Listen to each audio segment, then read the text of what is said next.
اللهم صل وسلم وبارك على سيدنا شفيعنا حبيبنا نبينا مولانا محمد بارك وسلم. الحمد لله نحمده ونستعينه ونستغفره ونؤمن به ونتوكل عليه ونعوذ بالله من شرور أنفسنا ومن سيئات أعمالنا. من يهده الله فلا مضل له ومن يضلله فلا هادي له. ونشهد أن لا إله إلا الله وحده لا شريك له. ونشهد أن سيدنا وسندنا مولانا محمدا عبده ورسوله. أما بعد فأعوذ بالله من الشيطان الرجيم. بسم الله الرحمن الرحيم.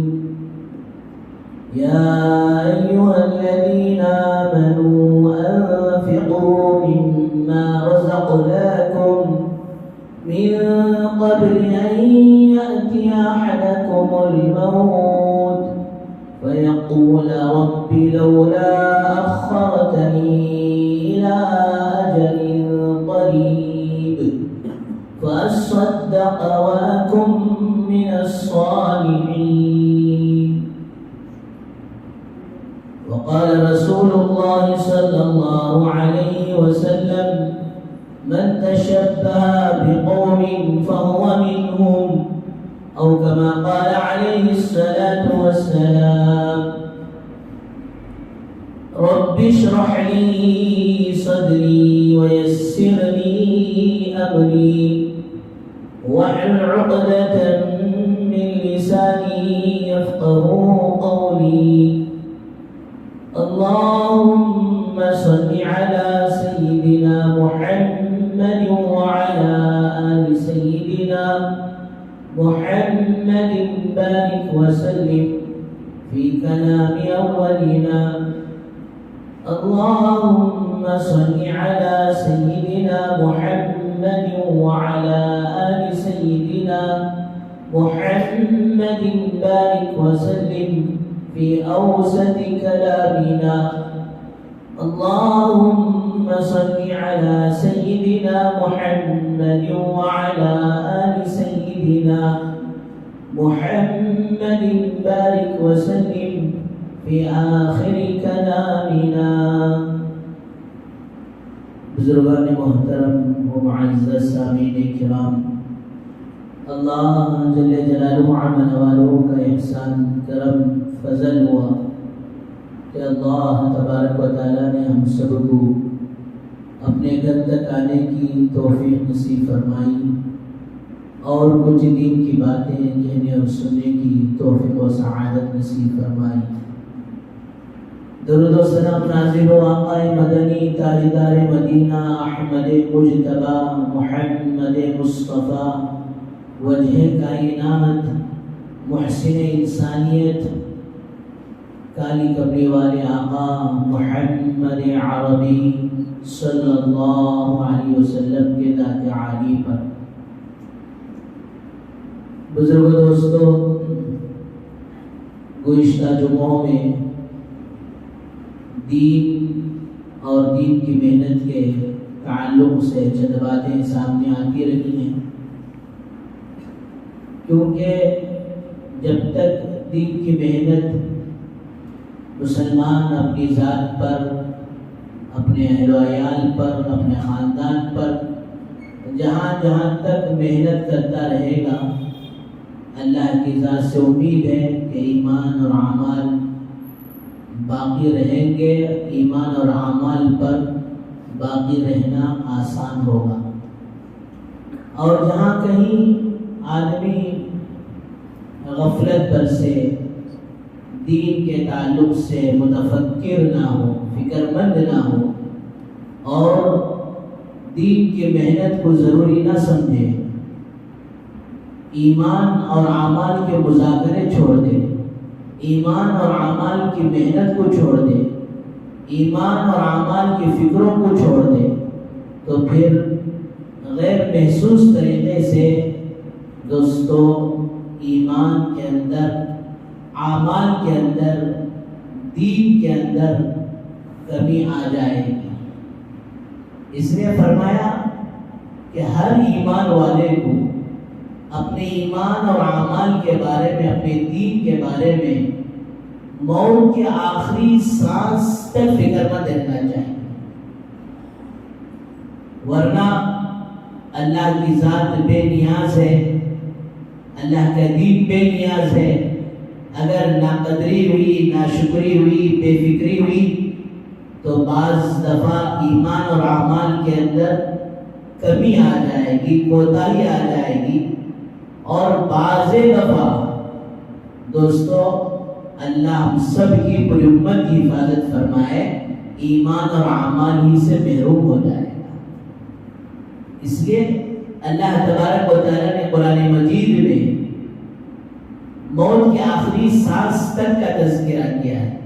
ان الذين قالوا ربنا الله ثم استقاموا، کہ اللہ کو رب ماننے کے بعد، دین اسلام کو قبول کرنے کے بعد اللہ کی طرف سے مطالبہ ہے کہ آخری سانس تک اس پر باقی رہے۔ کب ہے آخری سانس؟ تتنزل علیہم الملائکہ، فرشتے آخری موقع پر آ کر اسے خوشخبریاں سنائیں گے۔ دنیا کے سارے رشتے، سارے دوستیاں، سارے پراپرٹیز، سارا بینک بیلنس، سارا گھرانہ، سب تم سے آج جدا ہو رہا ہے، اس سب کے باوجود تمہیں غم کرنے کی ضرورت نہیں۔ اللہ تخافوا ولا تحزنوا وابشروا بالجنہ، جنت کی خوشخبری سنائیں۔ تب تک دوستو اپنے ایمان کے بارے میں، اعمال کے بارے میں فکر مند رہنا چاہیے۔ حضرت سفیان ثوری رحمۃ اللہ علیہ، لوگوں نے دیکھا کہ 40 سال کی عمر میں، ایک تو 15 سال کے بعد آدمی کی جوانی شروع ہوتی ہے، اور پھر ماشاءاللہ وہ جوانی کا عرصہ 35 سال 40 سال تک کا ہوتا ہے۔ 40 سال کے بعد ادھیڑ عمر ہونا شروع ہو جاتی ہے۔ وہ کہتے ڈیا مارے تو پرواہ نہیں، وہ کہتے رنگا لگے تو بھی پرواہ نہیں، وہ الگ مسئلہ ہے۔ خضاب کالا نہیں لگا سکتے، اگر بیرون کلر کا اگر مہندی لگاتے ہیں تو اس کی اجازت ہے۔ بہرحال قرآن کہتا ہے لقد خلقنا الانسان فی احسن تقویم، اللہ کہتے ہیں کہ ہم نے انسان کو بڑے خوبصورت سانچے میں ڈالا۔ تو وہ خوبصورتی کا زمانہ شباب کا زمانہ ہوتا ہے، جوانی کا زمانہ ہوتا ہے، کہ انسان اس عمر میں جا کر فٹ ہو جاتا ہے، خوبصورت اللہ حسن و جمال سے اس وقت دے دیتے ہیں۔ لیکن فرمایا یہ پرماننٹ نہیں ہے، ٹیمپروری ہے۔ ثم وجدناه اسفل السافلین، پھر اللہ کہتے ہیں کہ ہم اس جوانی کو لوٹا کر بڑھاپے میں بدل دیں گے۔ تو بزرگوں دوستو، یہ جو مختصر سا زمانہ جوانی کا ہے، یہی اصل آخرت کی کمائی کا زمانہ ہے۔ اللہ معاف فرمائے، نوجوانوں سے خصوصاً عرض ہے، یہ دھوکہ لگ جاتا ہے کہ جوانی تو انجوائے کرنے کے لیے ہے۔ اللہ حفاظت فرمائے، کل قیامت کے دن 5 چیزوں کا حساب دینا پڑے گا۔ جب تک انسان کا قدم ایک قدم آگے نہیں بڑھ سکتا، اس میں پہلا یہ سوال ہے کہ زندگی کس کام میں خرچ کی۔ زندگی میں ماشاءاللہ بچپن آ گیا، جوانی آ گئی اور بڑھاپا آ گیا، تینوں ملا کر زندگی کا ایک حصہ ہے، لیکن اس میں پھر اسپیشل سوال ہوگا کہ زندگی میں بھی جوانی کس کام میں خرچ کی۔ اس لیے حدیث میں آتا ہے جوان کے جوانی کا سجدہ اللہ کو بڑا پسند آتا ہے۔ اس لیے فرمایا ایک آدمی کے بال سفید ہونے کے بعد 70 رکعت پڑھنے پر جو ملتا ہے اس جوان کو 2 رکعت پڑھنے پر مل جاتا ہے. کیوں؟ اس لیے کہ اس کے اندر خواہشات ہیں، جذبات ہیں، کبھی نفس کھینچ رہا ہے، کبھی دوستوں کی یاروں کی مجلس کھینچ رہی ہے، کبھی ماحول کھینچ رہا ہے، کبھی شیطان پورا دباؤ ڈال رہا ہے. اور یہ نوجوان ماشاءاللہ ان ساری چیزوں کو روک کر اللہ کے سامنے کھڑا ہوتا ہے تو اللہ کو یہ ادا بڑی پسند آتی ہے. اس لیے فرمایا جوانی کا ایک سجدہ بڑھاپے کے 70 سجدوں سے بہتر ہے. تو عرض کر رہا تھا کہ مختصر سا زمانہ گزرنے کے بعد ادھیڑ عمر شروع ہوتی ہے. حضرت سفیان ثوری رحمۃ اللہ علیہ کو لوگوں نے کہا حضرت آپ 60-70 سال کے بوڑھے نہیں ہوئے، ابھی یہ 40 سال کی عمر میں آپ پر بڑھاپے کے اثرات ظاہر ہو رہے ہیں، آپ کی کمر جھک رہی ہے. حضرت ماجرا کیا ہے؟ حضرت سفیان ثوری کہتے ہیں میرے دوستوں میں تمہارے ہی طرح زندگی گزار رہا تھا. ایسا تمہاری طرح کہ تو جمعہ سے جمعہ، رمضان سے رمضان، زکات سے زکات، حج سے حج، اللہ حفاظت فرمائے. ایسا نہیں، مطمئن ہو کر اعمال دین کے ساتھ ہی زندگی گزار رہا تھا. لیکن میرے استادوں کا حال نے مجھے بڑھاپے سے پہلے بڑھاپے کو پہنچا دیا. کتنے پائے کہ اللہ کے ولی حضرت سفیان ثوری کہتے ہیں کہ میرے ایک استاد فقہ پڑھانے کے تھے، مسئلے مسائل پڑھانے کے تھے. ایک استاد قرآن کا ترجمہ و تفسیر پڑھانے والے تھے. ایک استاد حدیث پڑھانے والے تھے. لیکن میں نے اپنے آنکھوں سے دیکھا ایک کی موت کفر پر آئی، ایک کی موت یہودیت پر آئی، ایک کی موت نصرانیت پر آئی. تو سفیان تیرے اساتذہ کا یہ حال تو پھر تیرا کیا حال ہوگا؟ فرمایا اس فکر نے، اس غم نے مجھے بڑھاپے سے پہلے بڑھاپے کو پہنچا دیا. تو بزرگوں دوستوں یہ ساری چیزیں صرف ایک حد تک کے لیے نہیں ہے، صرف جمعہ کے بیانوں تک کے لیے نہیں ہے، اور پھر کوئی خاص دنوں کے لیے نہیں ہے. یہ ساری فکریں، یہ ساری محنتیں فرمایا موت کی آخری سانس تک، جب تک ایمان والا کلمے کے ساتھ دنیا سے نہ چلا جائے، ایمان کے ساتھ دنیا سے چلا نہ جائے، اپنے ایمان اور اعمال کے بارے میں فکر مند رہے. بہرحال بزرگوں دوستوں اللہ نے یہ دنیا کی زندگی بڑی قیمتی دی ہے. ایک ایک دن عرض کرنے کا لب لباب اور مقصد یہ ہے کہ آج کی رات 31 دسمبر کی رات ہے، اور اللہ معاف فرمائے نیو ایئر کے نائٹ کی وجہ سے بہت سے نوجوان غفلتوں میں اور آگے بڑھ کر گناہوں میں، بے حیائی میں، بے شرمی میں، سرکشی میں، طغیانی میں مبتلا ہوتے ہیں. بزرگوں دوستوں یہ زندگی اس کے لیے نہیں ہے کہ ہم غیروں کا دیکھا دیکھی کہ ہر چیز کو اپناتے چلے جائیں. اگر زمانہ ایسا چلنا ہے، اس طرح لوگوں کا یہ بول ہوتے ہیں لوگوں کے، نہیں بولی صاحب تو بولی سب بھی برابر ہی تو بولی سب بھی برابر ہی نہیں کب نہیں.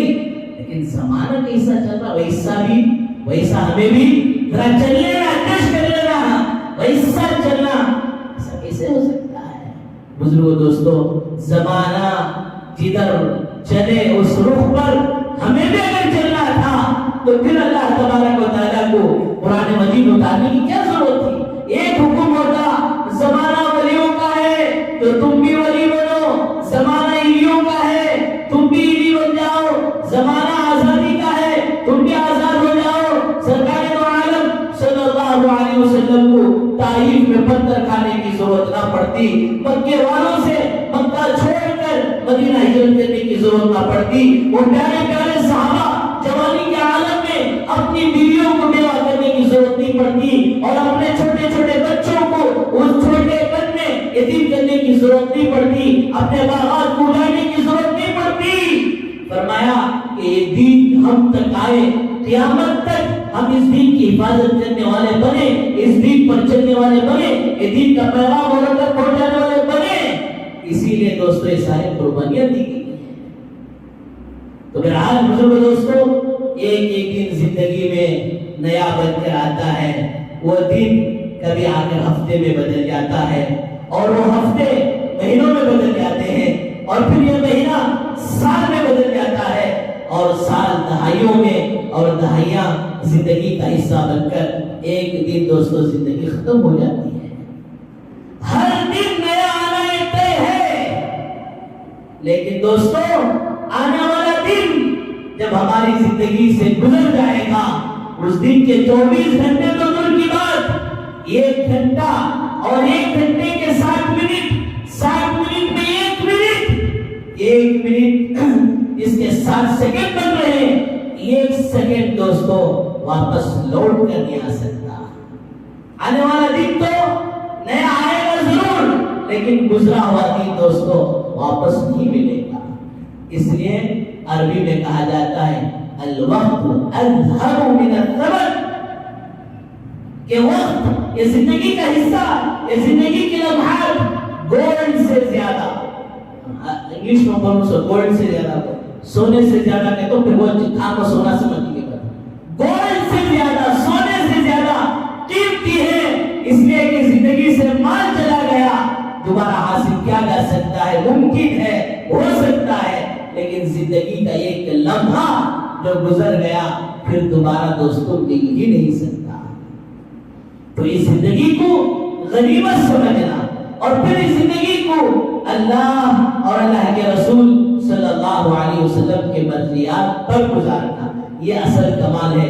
ورنہ دوستوں قرآن کہتا ہے جس کے سامنے زندگی کا کوئی مقصد نہ ہو، جس کے سامنے کوئی قانون نہ ہو، جس کے سامنے کوئی قاعدہ نہ ہو، وہ دوستوں انسانوں کی زندگی نہیں، وہ مسلمانوں کی زندگی نہیں، وہ مومن والوں کی زندگی نہیں، بلکہ وہ تو دوستوں چوپایوں کی، جانوروں کی زندگی ہے۔ لہم قلوب، دل جس طرح ہمیں بھی ہے ان کو بھی ہے، لا یفقہون بہا، وہ نہیں سمجھتے، اور یہ حضرت انسان بھی نہ سمجھے۔ اعین لا یبصرون بہا، آنکھ رکھ کر اس پر کوئی پابندی نہیں کہ یہ کس کو دیکھ سکتا ہے، کس کو نہیں دیکھ سکتا ہے۔ جانوروں پر کوئی پابندی نہیں ہے، اسے محرم کا غیر محرم کا رشتہ اس کے ساتھ لگا ہوا نہیں ہے۔ آنکھ اس کے بھی ہیں، اس کے بھی ہیں، وہ بھی بریک فیلڈ کی زندگی گزار رہا ہے، یہ بھی بریک فیلڈ کی زندگی گزار رہا ہے، تو دونوں میں پھر دوستوں کوئی فرق نہیں رہے گا۔ وَلَوْ آذَانٌ لَا يَسْمَعُونَ بِهَا، کان اس کے بھی ہیں، اس کے بھی ہیں، اس پر کوئی شریعت پابندی نہیں لگاتی۔ اگر یہ بھی بے شرم بن جائے تو دوستوں قرآن کہتا ہے اولئک کالانعام، وہ تو جانوروں کی طرح ہے، بل ہم اضل، بلکہ اتنا ہی نہیں اس سے بھی زیادہ بے گزرے ہیں۔ تو بزرگوں دوستوں، یہ زندگی کو اللہ اور اللہ کے رسول صلی اللہ علیہ وسلم کے مرضیات پر گزارنے کے لیے اللہ نے زندگی دی ہے۔ اس لیے فرمایا کہ آدمی گناہوں سے بچ کر زندگی گزارے، خواہشات دنیا سے بچ کر زندگی گزارے۔ آدمی جب خواہشات پر چلتا ہے، یہ ایک جائز تمنائیں ہوتی ہیں، جائز خواہشیں ہوتی ہیں۔ آدمی کی خواہش ہوتی ہے بچے ہی ماشاءاللہ مکمل کرتے ہیں تو دل میں یہ دھائیا پیدا ہوتا ہے، شوق پیدا ہوتا ہے، میں بھی اپنے گھر میں سے، خاندان میں سے کسی کو حافظ قرآن بناؤں، جائز خواہش، یہ جائز ہے۔ اور پھر وہ خواہشات جو ناجائز ہیں، جو حرام ہیں اور اللہ کی نافرمانیوں میں مبتلا کرنے والے ہیں، ان سے اپنے آپ کو بچانا، یہی خواہشات دوستوں دل کے زنگ کا سبب بن جاتے ہیں۔ حدیث میں سرکار مدینہ صلی اللہ علیہ وسلم نے ارشاد فرمایا ان صعد القلب کما تصعد الحدید، بے شک دل کو بھی زنگ لگ جاتا ہے جیسا کہ زنگ لوہے کو لگ جاتا ہے۔ اور پھر حضرات صحابہ پوچھ رہے یا رسول اللہ وما جلاؤها، اس زنگ کو دور کرنے کے لیے کیا کریں؟ جب یہ زنگ لگ جاتا ہے تو دوستو دل گناہوں کی کثرت کی وجہ سے میلا ہو جاتا ہے، اور پھر اس دل پر خیر کی، دین کی کوئی بات اثر نہیں کرتی۔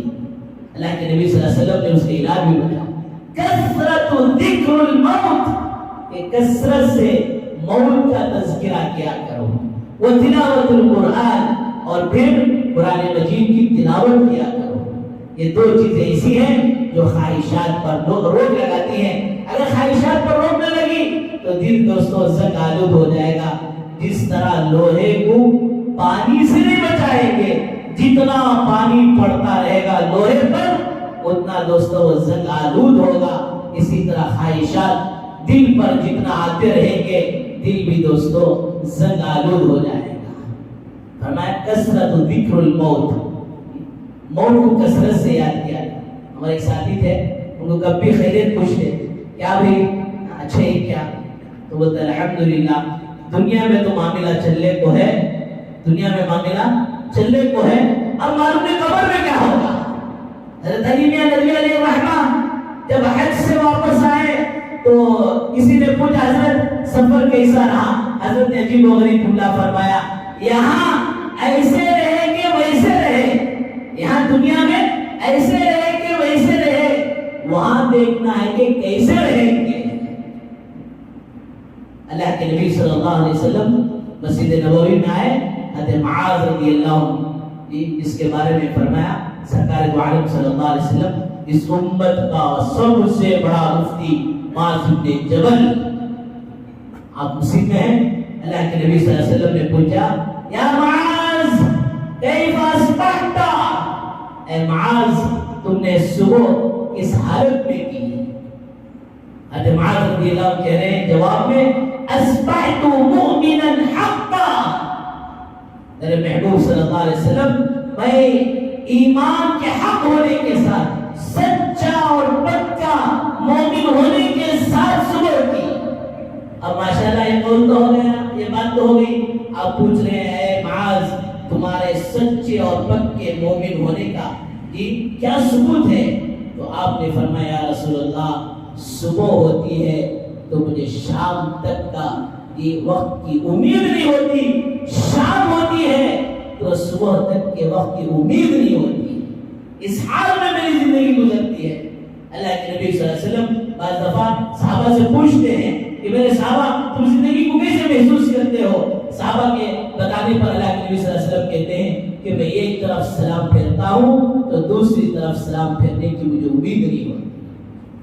ایک مرتبہ آپ سفر میں ہیں, ضروریات سے فارغ ہوئے اور پھر وضو کرنے کے لیے سامنے پانی ہے اور پھر آپ صلی اللہ علیہ وسلم یہاں تیمم فرما رہے ہیں. جب پانی ملنے کی کوئی امید نہ ہو اور نماز کا وقت بھی ضائع ہونے کا ڈر ہو, اس حالت میں شریعت تیمم کی اجازت دیتی ہے. صحابہ پوچھ رہے ہیں یا رسول اللہ سامنے پانی نظر آ رہا ہے, اس کے باوجود آپ یہاں تیمم فرما رہے ہیں, ہمیں یہ بات سمجھ میں نہیں آئی. اللہ کے نبی کہتے ہیں میرے صحابہ کہ ایسا نہ ہو کہ محمد رسول اللہ وہاں تک جانے تک موت کا فرشتہ کہا نہ جائے, اس لیے یہاں تیمم کر رہا ہوں اور وہاں جا کر وضو بھی بناؤں. کثرت ذکر الموت, لمحہ لمحہ یاد کرے.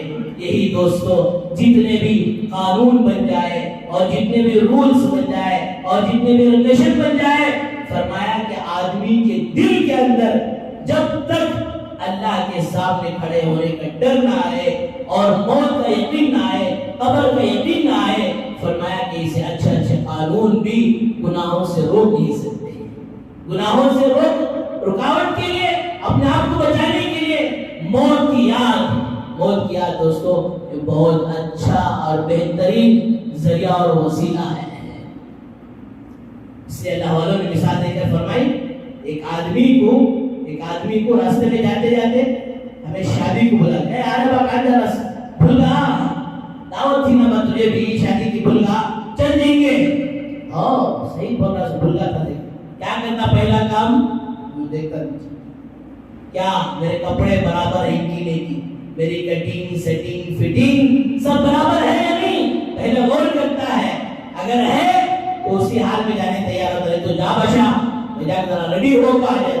ایک معمولی شادی اور نکاح میں میرے کپڑوں کے ساتھ چہرہ دھوئے بغیر ریڈی ہوئے بغیر جانے گوارا نہیں ہے, تیار نہیں ہے. اللہ کا بلاوا پتہ نہیں کب آ جائے اور اللہ کب بلا لے, کس قدم پر میرا آخری قدم ہو, کس وقت میری زندگی کی آخری بول ہو, کس وقت میری زندگی کی آخری سانس ہو اور اللہ کی طرف سے بلاوا آ جائے, تو پھر اس وقت میرا کیا بنے گا.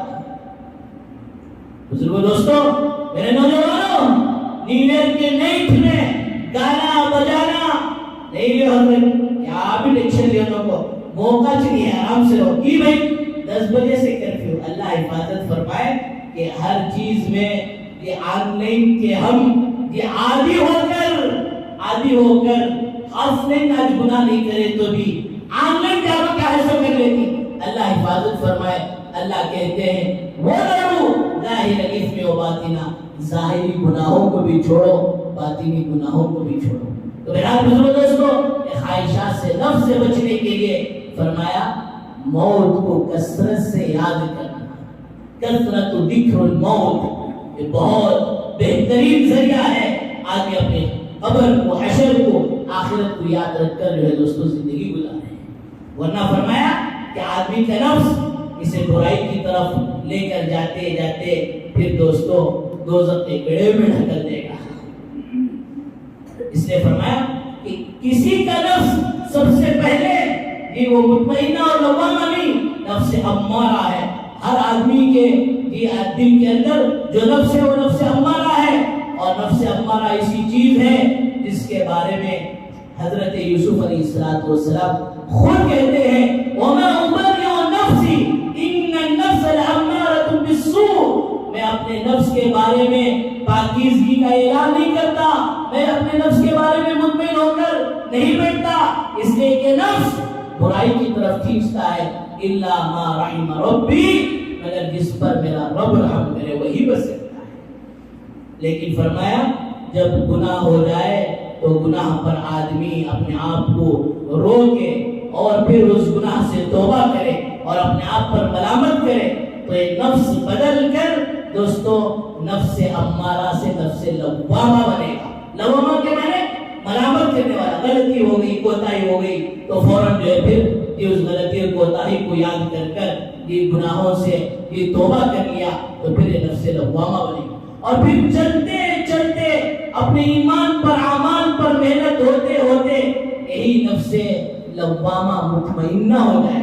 ایسا نہیں جمعہ کے دن امارہ تھا, ہفتے کے دن لوامہ بنا اور پھر ماشاءاللہ اتوار کو آپ کو سرٹیفکیٹ مل جائے گی کہ آپ کا نفس مطمئنہ بن جائے. نہیں, یہ تو چلتے چلتے بنے گا. پھر اللہ والوں نے جو ہے نفس مطمئنہ کے بھی یہ 3 نشانیاں بتائی. پہلی نشانی تو یہ بتائی کہ اللہ جس حال میں رکھے اس حال میں راضی ہو جائے. وَتَرْضَى بِقَضَائِكَ, اللہ جس حال میں رکھے اس حال میں جو ہے اللہ سے راضی ہو جائے. اور پھر فرمایا بہت بڑی نشانی وَتُؤْمِنُ لِقَائِكَ, اپنے رب سے ملاقات کا یقین ہو. قدم اٹھا یہ برائی کی طرف, ہاتھ اٹھا یوٹیوب کی طرف تو فوراً اس کا نفس اسے یہ کہے کہ نہیں تجھے تو اپنے رب کے سامنے کھڑا ہونا ہے, حساب دینا ہے. وَتُؤْمِنُ بِلِقَائِكَ, اپنے رب سے ملنے کا یقین. وَتَرْضَى بِقَضَائِكَ, اور اللہ جس حال میں رکھے اس حال میں راضی رہے. کتنے اللہ والے ایسے گزرے ہیں بیمار ہونے کے باوجود اپنے زبانوں سے کراہٹ کی آواز نکالنے سے بھی گریز کرتے تھے. کیا پتا میرے اللہ کو یہی میرے ساتھ یہ مرضی ہو, اس سے میں اس کو بھی بشاشت سے قبول کر لیتا. عافیت مانگنا ہے, دعا کرنا ہے, لیکن زبان سے ہے حج کر کو آیا نہ نہیں, مدرسہ بنا کو دیا نہ, پھر بھی منجے جانا تھا کیا تکلیف, منجے جانا تھا کیا کرونا, یہ ان کی زبانوں سے نہیں آتا تھا. وَتَرْضَى بِقَضَائِكَ, پھر آخری میں فرمایا وَتَقْنُ بِعَطَائِكَ, اللہ نے جو کچھ دیا ہے اس پر قانع بنے, اس پر بس کرنے والا بنے, حلال طریقے سے محنت کرنے کے بعد اللہ جو دے اس پر قناعت کرنے والا بنے.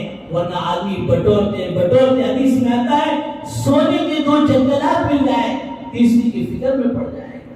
بہرحال بزرگو دوستو, یہ خواہشات نفس سے بچنے کے لیے سرکار دو عالم صلی اللہ علیہ وسلم نے جو فارمولہ بتایا وہ کثرت ذکر الموت, موت کا کثرت سے ذکر کرنا. اور دوسری بات فرمایا وہ تلاوت القرآن, قرآن مجید کی تلاوت کرنا. ان 2 چیزوں کے ذریعے سے نفس کے خواہشات, نفس کے زنگ سے بچنا دوستو آسان ہوگا. بہرحال بزرگو دوستو, یہ جو نیا سال انگریزی اعتبار سے آتا ہے اس سے اسلام کا کوئی تعلق نہیں ہے, اور مسلمانوں کے لیے تو نیا سال وہ محرم سے شروع ہوتا ہے. جہاں اسلام میں نیا سال محرم سے شروع ہو رہا وہاں مبارکبادی دینے کی یا پھر اور کوئی اس وقت کام کرنے کی اجازت نہیں ہے. یہ سب انگریزوں کا دیکھا دیکھی ہے. کتنے نوجوان ایسے ہیں نیو ایئر نیٹ کے نام سے اپنے آپ کو غفلتوں میں، سرکشی میں. یہ وقت تو یہ ہونا چاہیے تھا اس وقت بیٹھ کر اللہ کے حضور میں توبہ کرتے، استغفار کرتے. ارے جو لنگڑے ہیں، جو للے ہیں، جو نابینا ہیں، جو بہرے ہیں، وہ کچھ کرے تو کرے، ان کے پاس کوئی قاعدہ اور قانون نہیں ہے. اور جس امت کے پاس اللہ کا مضبوط قانون قرآن مجید ہے، سرکار دو عالم صلی اللہ علیہ وسلم کی حدیث مبارکہ ہے، صحابہ کی سیرت ہے، اور یہ اللہ کی زندگی ہے، اور پھر یہ سب ہوتے ہوئے یہ لنگڑے بن جانا، یہ للے بن جانا، یہ بہرے بن جانا، اور پھر دوستو نابینا بن جانا، یہ افسوس کی بات ہے. حضرت آخر اس ٹاپک پر اتنا کیوں ٹینشن لے رہے ہیں؟ دوستو قرآن کہتا ہے جو سرکش بنتا ہے وَأَمَّا مَنْ خَافَ مَقَامَ رَبِّ، یہ اس سے پہلے فَأَمَّا مَنْ طَغَى، جس کسی نے سرکشی کی، اللہ کے بارڈر کو توڑا، نبی پاک صلی اللہ علیہ وسلم کی سیرت اور سنت کو چھوڑا، بارڈر کراس کر باؤنڈری توڑ کر سرکشی پر آتا ہے. وَآثَرَ الْحَيَاةَ الدُّنْيَا، اور پھر اس زندگی، دنیا کی زندگی کو سب کچھ سمجھ جاتا ہے. اس کے سامنے الَّذِي خَلَقَ الْمَوْتَ وَالْحَيَاةَ لِيَبْلُوَكُمْ أَيُّكُمْ أَحْسَنُ عَمَلًا، ہے کہ زندگی اور موت کا مقصد وہ اچھا اعمال کو کرنے کا تھا. یہ نہیں ہے، اپنے نفس پر چلتا ہے، سرکشی کرتا ہے، اور دنیا ہی کو سب کچھ سمجھ جاتا ہے. موت بھول گیا، قبر بھول گیا، حشر بھول گیا، آخرت بھول گیا. قرآن آگے فیصلہ کرتا ہے فَإِنَّ الْجَحِيمَ هِيَ الْمَأْوَىٰ. اللہ میری آپ کی پوری امت کی حفاظت فرمائے ایسے سرکش کے، اور جس کے سامنے دنیا ہے. اللہ کہتے ہیں کہ اس کا ٹھکانہ جہنم ہے. اس لیے بزرگوں دوستوں، ایسے چیزوں میں ملوث ہونے سے، ایسی چیزوں میں پڑھنے سے اپنے آپ کو بچاؤ. والدین کی ذمہ داری ہوتی ہے کہ فرمایا کہ اپنے اولادوں کو اس طرح کے گناہوں میں پڑھنے سے بچاؤ. ورنہ دوستوں جب ماں باپ ان چیزوں سے نہیں روکیں گے، یا ماں باپ ان چیزوں میں مبتلا ہوں گے، اس برائیوں کا، غلطیوں کا، گناہوں کا اثر فرمایا ان کی اولاد میں وہ دیکھیں گے. جتنا بھی مال کیوں نہ ہو، فرمایا مال ہونے کے بعد وہ سسکیاں لے کر ہوتے رہیں گے. اس لیے بزرگ دوستوں، ہر طرح کے گناہ سے، چاہے وہ کسی طرح کا ڈے آ جائے، مسلمان کے سامنے تو آخرت کا ڈے ہونا چاہیے، مسلمان کے سامنے تو قبر اور حشر کا ڈے ہونا چاہیے. اللہ تعالیٰ سے دعا فرمائے اللہ تعالیٰ ہمیں ہر طرح کی ظاہری باطنی گناہوں کی زندگی سے پوری حفاظت فرمائے. اپنے اور اپنے محبوب صلی اللہ علیہ وسلم کے مرضیات پر زندگی گزارنے کی سعادت نصیب فرمائے. وآخر دعوانا الحمدللہ.